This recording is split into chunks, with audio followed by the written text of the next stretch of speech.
But here is what Robert Kiyosaki said in an article on Yahoo. Basically, well, it's Business Insider. Rich Dad, Poor Dad author Robert Kiyosaki touts canned tuna as the best investment today, as gold, silver, and Bitcoin aren't edible.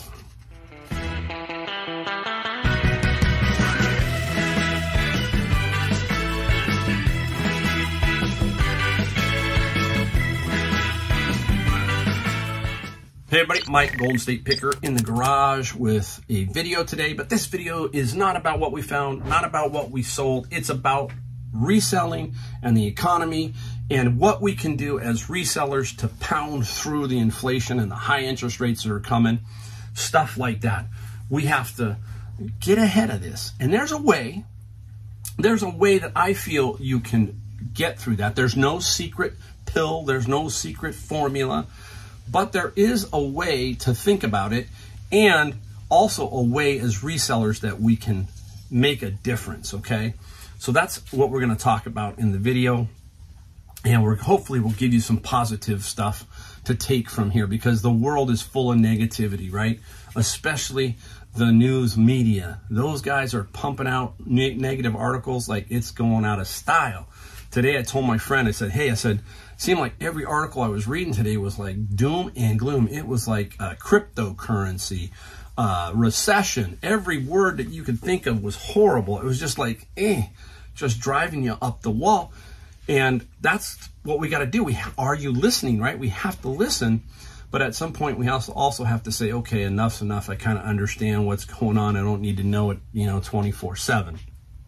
And that's where I'm at right now.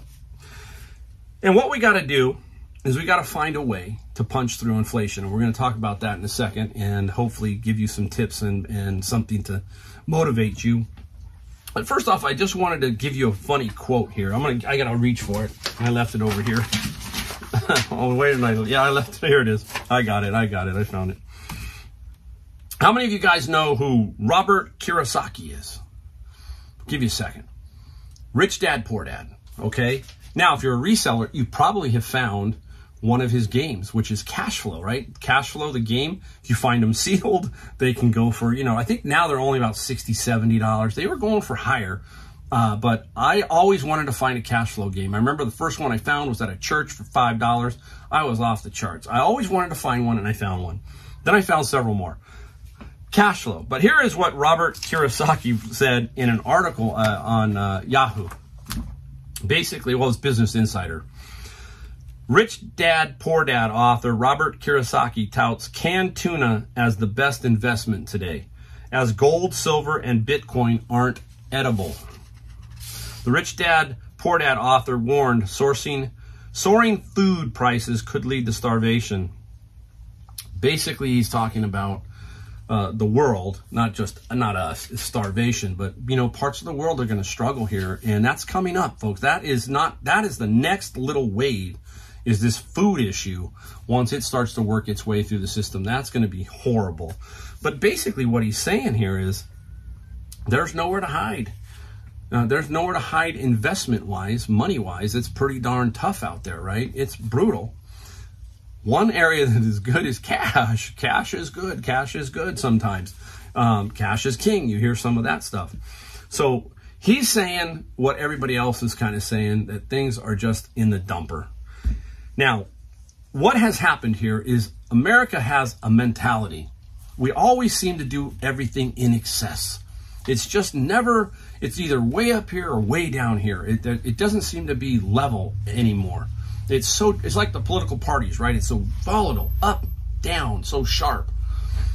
But the key here is understanding where we came from and where we're going. And basically, a lot of people, especially some younger people, think that interest rates should always be 1 or 2%. I mean, it's kind of, if you think about it, the last about 14 years have been very low interest rates, 1%. They were getting down there to near zero, and that was going to be an issue too. There's only one other time when interest rates were really kind of out of whack, and that was in Japan I think it was in the 80s, and they were zero and negative interest rates. That was called it's called quantitative easing.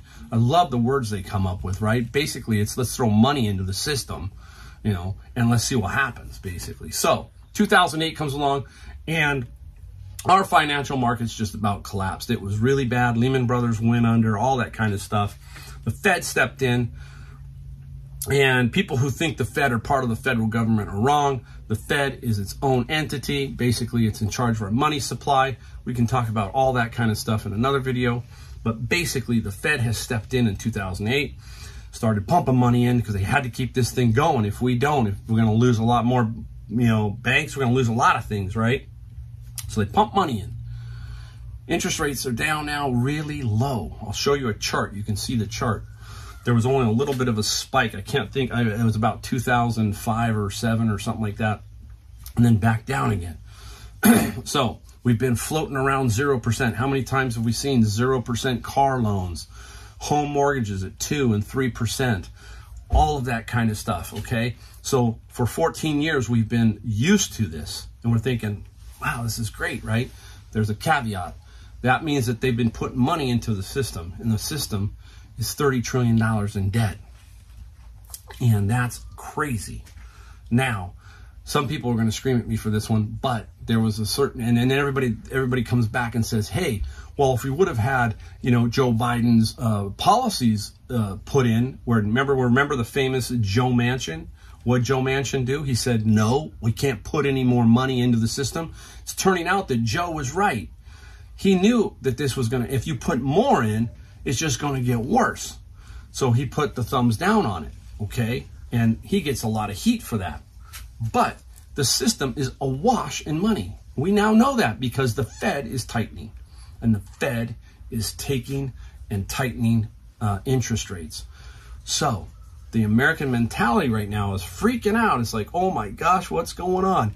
You're not even at the high point yet, and people are freaking out, right? We're talking, this could go to 8%, 9% interest rates, and, you know, that's still not bad. Go back to the chart and look at 1976, 1980. A guy today told me that his first house, he purchased 17% interest rate. 17%. It's very, very crazy. So how do we get through this? You know, how do we get through these higher interest rates that are coming up, this inflation? What do we do as resellers, and how is our mentality going to be to get through it? Now, I like to listen to Warren Buffett. I also like to listen to Jimmy Buffett for music, but I like Warren Buffett for my money decisions, all right?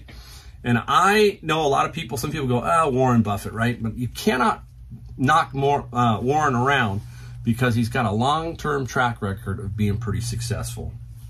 And they asked Warren, they said, hey, Warren, what can people do to try to get through inflation? Is there something that they can do through these economic times? And Warren said, about the only thing you really can do is you need one thing, and you need this: earning power. Earning power. If you have earning power, you can make money, okay? A lot of us do have earning power, okay? You got a degree, that's earning power, versus, let's say you got a degree as a lawyer, okay? You're a lawyer. And then there's a guy down here who, you know, just works at a car dealer or whatever. The lawyer has some earning power. You know, he can go get clients, he can do stuff. And so that helps him. Whereas if you're on a fixed income, and you're a senior, and let's say you're just got into Social Security and your income is fixed, the inflation eats away your monthly money. And so right now they're saying that the average home is $600 in the hole due to inflation. So you're losing about $600. That's probably because of food mostly, and what? Food and fuel. So those two things alone are creating a lot of havoc. And so if you're on a fixed income, you're treading water. And here's the kicker, right? Yeah, you're going to get that 8% raise come January, but it's not January. It's only June.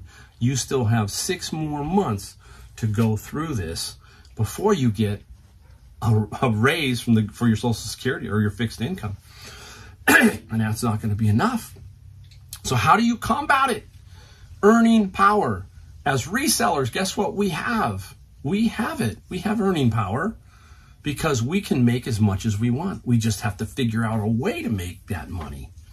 I want you to think of it like this. So the average home is $600 in the home. How much net profit do you need to make a day to offset the $600? $20. Maybe a $30 item on eBay. Wow, right? $30. So sell one $30 item a day on eBay, you got $600. That's the start. Maybe you can take it higher. Maybe you haven't started your reselling business yet. This is probably a good time. Why? There's no real capital involved here. The only capital involved maybe is a little bit of fuel. Your time, you can pretty much just use your own time. You don't have to worry about that. What I mean is you can go in your house and find some stuff that maybe you don't need and sell it. And there's your $20 item, and you try to go. Maybe one day you don't sell anything. The next day you sell two $30 items. And you can then offset some of this inflation that's hitting you. Now, as intermediate and more advanced sellers, we have to find things too. And we need to pick up our thrifting and our sourcing and trying to figure a way to do that. Also, how can we be more efficient? How can we get out there and find things? How do you do that? You just go. You just gotta go. I'll give you a quick story. You know, I like to tell you stories. Okay, this was, I think, 2 weeks ago. We used the yard sale app. We looked and we saw a bunch of yard sales over in Santa Cruz. And I'm like, wow, looks like they're having a community sale. That morning, we get in the car, we drive, I turn on the app and I look, I go, oh man, looks like Willow Glen, which is closer, is having a community sale too. And I said, Josh, you know what? Hopefully Santa Cruz is good. We'll have lunch over there, blah, blah. So me and Josh head over there and it's a bust, complete bust. Nothing's really good. Nothing's happening. We make the decision about 10 o'clock. Let's fly back to San Jose, see if we can hit the tail end. We can, that's my philosophy is you can still find stuff at 10, 11, 12 o'clock. You just got to go. So I went. First place we pull over to, the first street we pull over, we park right in front of this guy's house. He has 2 items on the ground, sitting in a lawn chair with his child, and he's just having a good time. I think he's just hanging out, but he goes, you know what? I got 2 items. He puts them out, right? And I happen to walk by. One of them is an Atlas 150 little pasta machine attachment you crank out for raviolis. The other one was an espresso machine. And I look at the espresso machine. I said, hey, how much for the espresso machine? The man says, it's free. You can have it. Free. The best kind. And I said, does it work by the chance? He goes, sure does. I take it home. I clean it up. It works. I put it up for $3.99. I take a best offer for $350 plus $60 shipping. Free. I just went. Again, I'm trying to impart this upon you that you've got to move. So when it's like this now, it's almost more imperative that you try to move. I can tell you right now, in my area, a lot of pickers have fallen away. Donations have dried up. eBay sales are slower. Everything's starting to go. That's the time when you got to pick it up. And you got to say, okay, I got to figure out a way. And if you keep going, that 1 or 2 item that second item, whatever might come out the door and you might be there and you'll get it. Just like me. Let's go. We don't stop. We go. We just switch plans. We keep moving. We don't know what's going to happen. That's the great thing about reselling. And that's how you're going to get through this, is you're going to have to create more earnings. And the way you do that is with our reselling, guys. We have to do that through reselling. More earning power. That's the great thing about being a business person. You can go out and make as much as you want. If you work for somebody else and you're on a fixed income, that's difficult, right? But let's say you're part-time. That's okay. Keep that full-time job and do the part-time and just increase it a little bit. Look, it's hard. It's a lot of work, but we've got to figure a way to get through what's happening. And the only way you're going to do that is work. And that's unfortunate. I like to work. Some people don't like to work. I like to keep moving. and that kind of thing. So you can do it. You just got to figure a way to do it. Now, here's another little thing, another little trick. It's not a trick, but this is the mentality we're talking about. You hear the word cash is king. Cash is king. In an inflationary period, cash usually is devalued and it's not king, okay? But you have to have money to live on. You have to have money to pay your bills and so forth. That's called cash. Bitcoin is not cash. Bitcoin is fantasy, okay? Right now, it's fantasy, okay? Nobody knows. Here's an example. If you want to go get money out of a bank, you can go get money out of your bank. Sometimes, you know, they're closed, but they eventually open. Right now, there are cryptocurrency sites. I think it's called Celsius right now, that has completely locked you out, locked you down. You can't get into your account. You can't trade it. You can't do anything. It's been like that for 4 or 5 days, okay? That is not cash, okay? We're talking about green dollars. Now, why green dollars? As resellers and during a recession and so forth, people are going to need money. They're going to start to sell stuff. They're going to start to have garage sales. They're going to start to have collections that they want to get rid of. They say, I don't want this stuff anymore. I need more. I need money to pay my mortgage, that kind of thing. You're going to be cash. You step up to the plate, run ads. Run ads on Nextdoor, run ads wherever you can that says, hey, I buy things. I buy this, vinyl records, CDs, video games, whatever. Put an ad up. You'll be surprised at how many people will call you and say, hey, this is what I got. Another way to do this, right? So cash is king. And you've got to be able to, when the opportunity is there, go for it. Take it by the horns and go grab it. Go grab it. So that's pretty much the video right there. I didn't want to drag it out too long. I just wanted to let you know that, hey, I feel everybody's issues too. I mean, it's out there. I wanted to let you know my eBay sales aren't rocking, okay? They're not rocking, but I'm still making sales. I'm still making sales. Now, at the end of June, I'm going to talk about what I did at the beginning of the year, roughly, my mentality, how I thought, and how I switched gears to make my year stronger. And it's going to be interesting. You'll see that. I'll show you all my numbers. I'll break them down at the end of the year, at the end of June. At the end of June, I'm going to do the 6 month, and that's going to come up. So you got to watch for that video in about 2 or 3 weeks. I'll break it all down for you, and I will tell you what I did to flip it around for me.